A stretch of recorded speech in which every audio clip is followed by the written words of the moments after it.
오늘의 주제는 예배는 하나님의 자녀로서 권리이다입니다. 인간은 혼자서는 살 수 없도록 만들어져 있습니다. 그래서 태어나서 본능적으로 부모를 찾고 옆에 누군가 항상 교류하면서 살아가게 되어 있습니다. 마찬가지로 인간은 주 하나님과 교류하도록 만들어졌습니다. 그래서 인간은 끊임없이 주 하나님을 찾지만 생명 없는 나무나 돌을 주 하나님으로 또는 세상의 일시적인 것과 돈, 권력, 과학을 섬기고 있습니다. 이것을 성서에서는 우상이라고 하며 이 우상을 숭배하고 있습니다. 그러나 이 모든 것들은 창조주 하나님께서 만드신 자연적인 것에 불과합니다. 성경의 약속을 근거하여 믿은 하나님의 자녀들은 주 하나님께 마음과 정성을 다하여서 경배하며 교류합니다. 이것을 예배라고 합니다. 예배드리는 생활은 그리스도인의 생활에 있어서 가장 중요한 일입니다. 또한 우리는 어릴 때는 주로 부모님과 친구들에 둘러싸여서 살게 되지만 성인이 되면 이들과 떨어져서 독립된 가정을 이루어 살아갑니다. 그러나 대부분의 시간은 의식주를 해결하기 위해서 사회에서 만나는 수많은 사람들과 사회관계, 이해관계로 만남이 이루어집니다. 그렇다고 하더라도 부모와 친구들, 가족 간의 만남이 끊어지는 것이 아니지만 성인이 되면 사회에서 만나는 사람들과 교류하는 시간이 아주 많은 부분을 차지합니다. 주 하나님과 만남인 예배는 나의 신앙 초기에는 아버지와 자녀로서의 혈육적인 만남이 대부분이지만 내가 신앙이 성장함으로 주 하나님과 이해관계로 만남이 많습니다. 주로 예배 시에 감사, 찬미보다는 요청, 결제를 요구하는 기도가 많습니다. 인간으로서 만남은 크게 세 종류로 나눌 수 있습니다.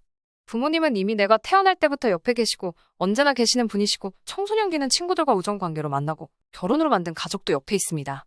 또한 성인으로서 사회에서 만나는 사람들과는 이해관계, 사회적 관계입니다.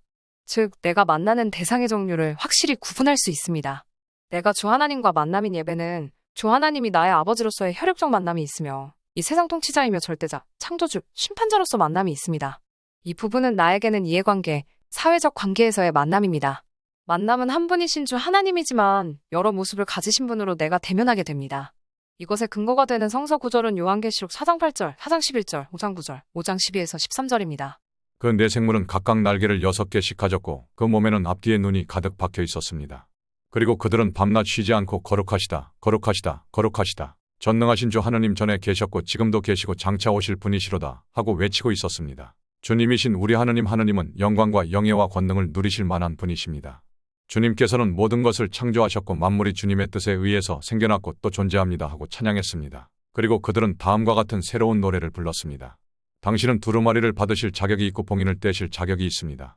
당신은 죽임을 당하셨고 당신의 피로 값을 치러 모든 민족과 언어와 백성과 나라로부터 사람들을 구해내셔서 하나님께 바치셨습니다. 그들은 큰 소리로 죽임을 당하신 어린 양은 권능과 부귀와 지혜와 힘과 영예와 영광과 찬양을 받으실 자격이 있으십니다 하고 외치고 있었습니다. 그리고 나는 하늘과 땅과 땅 아래와 바다에 있는 모든 피조물 곧 온 우주 안에 있는 만물이 옥자에 앉으신 분과 어린 양께서 찬양과 영예와 영광과 권능을 영원무궁토록 받으소서 하고 외치는 소리를 들었습니다. 인간사에서 만남은 항상 상대방에 따라서 나의 신분, 위치, 권력의 상하관계가 있습니다. 부모님과는 상하관계가 있고 친구와는 수평관계이면서 사회적 관계에서는 상하 또는 동등, 하상관계입니다. 내가 주 하나님과 만남인 예배 시에도 마찬가지입니다. 나는 주 하나님과 가장 먼저 자녀라는 신분과 주권자이며 통치자이기에 절대적인 상하관계가 존재합니다. 우리는 부모님과 친구들, 가족 간의 관계는 특별한 사유가 없는 한 교류가 끊어지지 않습니다. 어쩌면 끊고 싶어도 끊어질 수 없습니다. 상호간에 마찬가지입니다. 그러나 성인으로서 사회적 관계, 이해관계로 만나는 사람들은 상호간의 이해가 맞지 않으면 끊어지게 되어 있습니다. 즉시로 끊어집니다. 자동으로 끊어집니다. 나도 끊고 상대방도 끊습니다. 끊고 맺는 게 아주 쉽습니다. 그러나 나는 주 하나님과는 자녀와의 관계이기에 끊어지지 않으며 끊어지게 할 존재도 없습니다. 내가 끊는다고 주 하나님이 끊지를 않습니다. 또한 사회관계, 이해관계의 측면에서 주 하나님께서 이 세상의 모든 영역의 통치자이시며 절대자, 창조주, 심판자이시기 때문에 나는 이 지구상에 사는 한 주 하나님을 벗어날 수 없습니다. 또한 육체적인 죽음 이후에도 영원히 벗어날 수 없습니다. 나는 주 하나님의 통치 영역에 항상 존재한다는 말입니다. 그러므로 나는 스스로 주 하나님과 관계가 끊어지게, 멀어지게 할 수 있습니다. 그러나 주 하나님의 통치 영역에서 벗어날 수 없습니다. 그러므로 주 하나님과 만남인 예배는 아버지 존재와 통치자로서의 만남입니다. 이 세상의 절대자 또한 이 세상의 주권자 창조주 그리고 이 세상을 지금도 보존하고 유지하시고 하시는 심판자로서 주 하나님을 뵙게 되어 있습니다. 두 가지가 공존된 가운데 주 하나님을 대면하고 있다는 것입니다. 우리는 사람을 만납니다. 그 만남에는 이유가 있을 것입니다.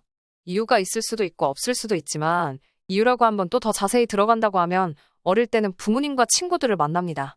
내가 밥 먹고 잠자고 모든 생존에 관계된 것은 다 부모님이 제공하시기 때문에 나는 부모님 곁에 있어야 되고 또 부모님의 사랑을 받습니다. 그리고 친구들과의 관계에서 우정이 있고 같이 공부도 하고 경쟁도 합니다.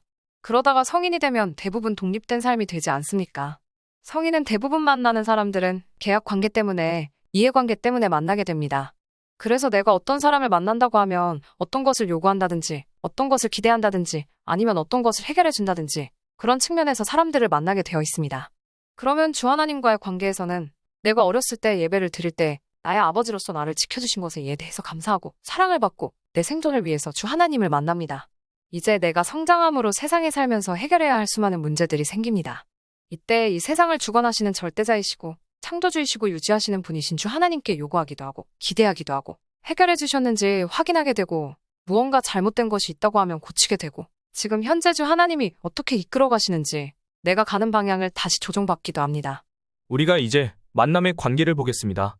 어렸을 때 내가 부모님을 만났을 때에는 부모님과 나는 혈육이 연결돼 있는 혈육 관계인 부모와 자녀와의 관계입니다. 그리고 친구들 간의 만남은 똑같은 동등한 위치에 있습니다. 그런데 우리 대부분의 삶이 성인의 삶 아니겠습니까? 성인이 되면 갑과 을의 관계, 갑과 갑의 관계에 을과 을의 관계 또는 을과 갑의 관계가 형성됩니다. 그러나 사회생활의 거의 대부분은 갑과 을의 관계 아니면 상하관계에서 형성돼서 살아가게 되어 있습니다. 그러면 우리가 예배를 드릴 때 주 하나님과의 관계를 보겠습니다. 주 하나님과의 관계는 우선은 자녀가 되었으니까 부모와 자녀와의 관계입니다. 그런데 이건 항상 밑바탕에 깔려져 있는 것이지만 또 한편에서는 우리가 신앙이 성인이 되어가면서 영원한 상하 관계를 알아가게 됩니다. 즉 나의 아버지이지만 이 세상을 만드시고 유지하시고 영원히 통치하시는 통치자이시지 않습니까? 그러므로 분명히 피조물과 창조주의 관계가 영원히 형성되어 있습니다. 그렇기 때문에 나는 예배를 드리면서 주 하나님께 존경과 감사와 또한 요구와 이런 것들이 교차돼서 표현될 수밖에 없습니다. 그래서 내가 이렇게 예배를 드리는 상황에서도 아버지로서 절대자이며 통치자로서 계속 교차되는 나의 모습을 봅니다. 이제 만남의 장소를 보겠습니다. 만남의 대상자가 과연 어느 장소에 존재하고 있느냐? 어느 장소에서 생활하고 있느냐에 따라서 상대방의 힘과 능력이 보입니다. 부모님은 만날 때는 집에서 만납니다. 그 집은 부모님이 만드셨고, 부모님이 사셨고, 부모님이 거주하시고, 모든 가구나 집기도 다 부모님의 소유입니다. 그래서 나는 거기에서 태어나서 살아가게 되고 부모님 것이 내 것인처럼 다 누리고 살아갑니다. 어떠한 죄책감도 없습니다. 그러나 인간의 대부분의 삶은 성인의 삶이라고 하지 않았습니까? 서구 사회에서는 18세 이상만 되면 생활 자체가 독립합니다. 그런데 그 자체가 권리인데 성인의 삶을 살면 일을 해야 합니다. 먹고 살기 위해서 일을 해야 되기 때문에 상하관계가 형성돼 있고 내가 만나야 할 사람들은 분명 그 사람이 있는 사무실이든지 집무실이 있을 것입니다. 그러면 그 사람의 수준과 능력은 집무실에 가보면 되지 않겠습니까? 그 집무실이 얼마나 거대하냐, 얼마나 웅장하냐, 어떤 장소에 있느냐, 그 사람을 만나기 위해서 얼마나 많은 단계를 거쳐야 하느냐에 따라서 그 사람의 능력과 권력을 알 수 있습니다. 이제 주 하나님께 예배당에서 예배를 드립니다. 그런데 우리가 만나는 주 하나님은 예배당의 규모와 시설과 모인 사람들에 따라서 차별적으로 대하시는 분이 아니십니다. 우리는 그 장소에만 계시는 주 하나님을 만나는 게 아닙니다. 이것의 근거가 되는 성경 구절은 요한복음 4장 24절입니다. 하나님은 영이시니 예배하는 자는 신령과 진정으로 예배할지니라. 주 하나님의 존재 장소는 어디에나 계십니다. 그런데 주 하나님의 집무실을 보여주는 모습이 잠깐이나마 성경에 나와 있습니다. 구약 성경에 보면 시내산에서 갑자기 천둥 소리가 나고 번개가 치며 하늘에서 음성이 나오며 주 하나님이 직접 강림하십니다. 그때 이스라엘 백성들이 여호와 하나님의 모습을 보는데 두려워서 만나기를 거부하는 모습을 봅니다. 또한 사도행전에 스데반이라는 사람이 죽기 직전에 하늘 문이 활짝 열리고 그리스도인이신 예수님이 하늘의 보좌에서 서신 모습을 봅니다. 그러나 가장 잘 보이는 주 하나님의 집무실이라고 하면 요한계시록에 나옵니다. 주 하나님의 보좌에 빛이 나며 수많은 천군과 천사들이 둘러싸여져 있고 그들이 찬양을 하고 있고 성도들이 찬양하고 있는 웅장하고 가까이 갈 수 없는 모습입니다. 그러므로 내가 예배를 드릴 때 주 하나님의 보좌에 나와 같이 예배드리는 성도들이 직접 대면하는 것입니다. 그러면 우리가 사람과 사람의 만남이 있을 때 내 입장에서는 어떤 모습으로 상대방을 만나는가를 보겠습니다. 먼저 어렸을 때 나의 부모님을 대하든지 친구를 대할 때는 그냥 편한 복장으로 대합니다. 그냥 있는 옷을 꾸미지도 않고 만납니다. 그런데 성인이 되어서 사람을 만날 때에는 상대방에 따라서 다르지만 나의 품위를 위해서 정장 또는 멋있게 보이려고 노력합니다. 만일 중요한 사람이라면 더 노력합니다. 그러면 내가 예배를 드릴 때 나의 집에서 혼자 예배를 드릴 때는 편한 복장으로 대합니다. 그러나 예배당에서 예배드릴 때에는 공식적인 장소이고 사람들이 모이고 이 예배당에서는 주 하나님이 아버지라는 측면보다는 통치자와 주권자의 모습으로 대합니다. 내가 마음속에서 어떻게 대하고 있는 그 믿음의 수준이 나의 외부의 모습에서 보입니다. 깔끔한 옷을 입고 예배를 드리는 그 모습이 나의 신앙 수준입니다. 이제 사람과 사람이 만날 때 만남의 장소를 보겠습니다. 내가 내 부모님을 만나거나 아니면 내 친구들을 만날 때는 집이라든지 아니면 편한 장소에서 그냥 만납니다. 그런데 내가 성인으로서 어떤 비즈니스 때문에 만난다고 하면 커피숍 아니면 딱딱한 장소, 그 사람의 집무실에 내가 찾아가든지 아니면 찾아오든지 그런 장소에서 만나게 되어 있습니다. 그러면 내가 주 하나님을 만날 때에는 개인 예배를 드린다고 하면 그냥 집에서 내가 있는 장소에서 예배를 드리면 됩니다. 그러나 공개적인 예배당에서 예배를 드릴 때에는 통치자, 주권자의 주 하나님이시기 때문에 딱딱하고 공식적이고 집중적인 예배당에서 예배를 드리게 됩니다. 이제 대화 형태를 보겠습니다. 내가 부모님하고 대화할 때는 이런 이야기, 저런 이야기 등 주제나 형식이 없이 자유스럽게 대화합니다. 그러나 성인이 되면 딱딱하고 형식 있는 내용의 대화가 주를 이룹니다. 내가 주 하나님한테 예배드릴 때에도 나 혼자 예배드린다고 하면 주제나 형식이 없어도 됩니다. 그러나 예배당에서 예배드릴 때 집단이기 때문에 딱딱하고 일정한 형식이 있을 수밖에 없습니다. 다음에는 대화하는 내용을 보겠습니다. 내가 어릴 때 대화하는 내용은 대부분 주고받는 형태입니다. 마치 탁구 치듯이 수많은 대화가 오고 가고 합니다. 그런데 성인이 되면 대부분은 지시하는 것을 들어서 실행하는 게 대부분입니다. 내가 주 하나님한테 예배드릴 때에도 부모님으로서 내가 그냥 대화하는 것도 있고 통치자로서 일방적으로 듣고 실행하는 모습도 있습니다. 이제는 대화 도중에 어떤 것이 해결되는가 보겠습니다. 내가 어렸을 때에는 부모님과 대화하면서 내 마음이 충족되고 사랑이 느껴지며 행복함과 안정감이 느껴집니다. 그것은 부모님이 나에게 이 부분을 주시기 때문입니다. 또한 친구와의 만남에서는 우정이 느껴집니다. 그런데 성인이 되어서 대화는 이해관계이기에 그것으로 성취감, 패배감이 많아집니다. 내가 예배를 드리면서 아버지이기 때문에 예배 내용 중 사랑이 확인이 되고 기쁨이 확인이 되고 평안함이 확인이 될 수 있습니다. 또 한편에서는 통치자이기 때문에 나에게 요청하는 것도 있고 꼬지람하는 경우도 있고 비판하는 경우도 있고 용기를 주는 부분도 있고 조언을 하는 부분도 있습니다. 이것 자체가 교차되면서 나타납니다. 대화의 내용을 보겠습니다. 내가 부모와 대화 시에는 내용이 딱히 없을 수 있습니다. 그러나 성인으로서는 대화 시 분명한 내용이 있을 것입니다. 주 하나님을 대면하는 예배 시에는 아버지와 통치자로서 많은 사람들이 같은 시간대에 같은 주 하나님을 만나기 때문에 그 내용이 있습니다. 첫째는 찬송입니다. 찬송은 주 하나님께 감사와 회개와 기도와 간증을 노래로 나타낸 것입니다. 이것의 근거가 되는 성경 구절은 히브리서 13장 15절입니다. 그러므로 우리는 예수의 이름으로 언제나 하나님께 찬미의 제사를 드립시다. 하나님의 이름을 우리의 입으로 찬양합시다. 둘째는 기도입니다. 기도는 주 하나님께 감사와 고백과 간구와 중보 등을 언어로 나타낸 것입니다. 이것의 근거가 되는 성경 구절은 요한계시록 5장 8절, 8장 3에서 4절입니다. 그 어린 양이 두루마리를 받아들자 네 생물과 24 원로는 각각 검은고와 향이 가득 담긴 금대접을 가지고 어린 양 앞에 엎드렸습니다.